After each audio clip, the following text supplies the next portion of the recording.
Okay, it's Thursday. The week is almost gone. And I know that it's been a change in your thinking and in your heart. To God be the glory. I can't spend this time with you without it happening to me.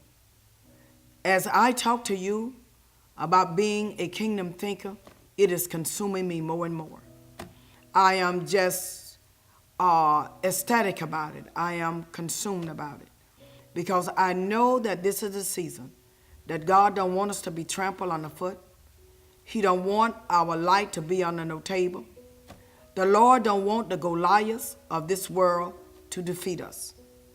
The Lord is crying out in the spirit realm for us to know him from his heart, to understand his will and his purpose for us being on earth.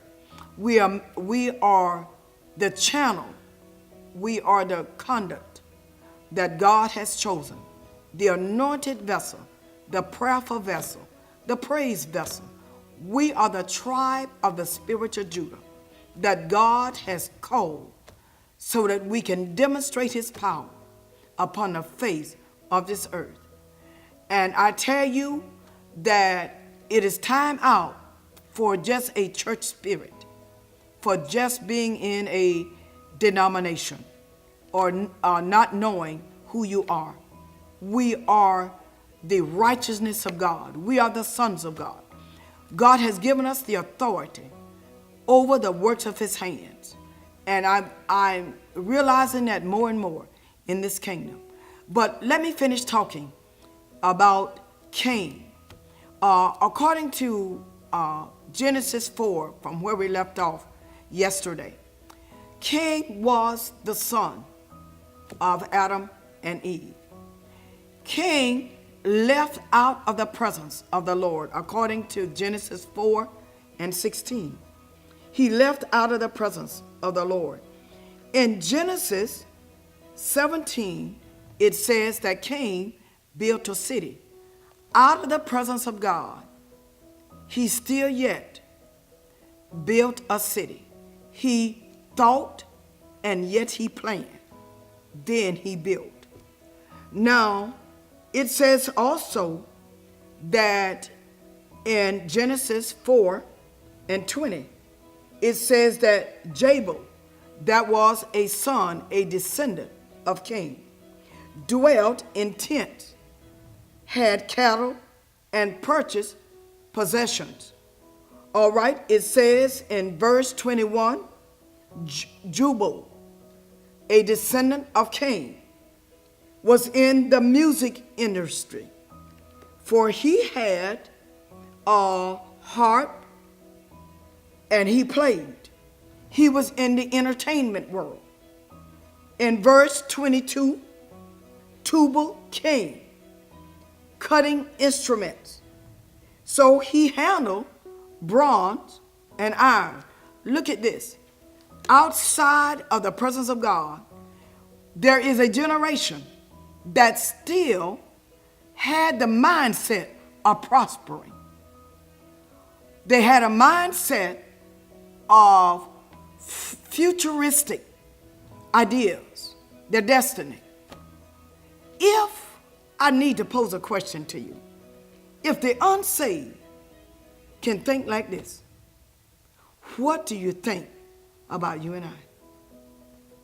If being out of the presence of God, that men can build, can start entertainment worlds, can become possessors, what about me and you?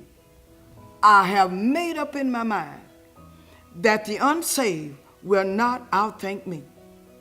I encourage you, the same mind that God gave Cain, he gave to Seth. Now the Bible say in Genesis 4 and 26 that Seth was also born, and he began to call upon the name of the Lord. In Genesis 5 and 6, it says Seth was 105 years old, and his first son was born. In Genesis 5 and 8, it says Seth lived 912 years, and he died. and it said nothing else about Seth. Why wasn't the generation that called on the name of the Lord, why did not the scriptures record that they built? Why did not the scriptures make mention that they started businesses? It said about King generation. I encourage you, I motivate you, I almost wholly threaten you to get up, get your mind together, and go back thinking, reading, meditating, and praying unto God, expanding your mind, because God has businesses in you for the sake of his kingdom. I feel a burden just in talking with you all week long, because I know that you love God. I know that your faith is being made strong. So now expand your mind along with your faith and build that will always be written and talked about by men. Thank you, and I'll see you tomorrow early in the morning. Join me at the 7:30 hour. I'll see you in the morning. God bless you.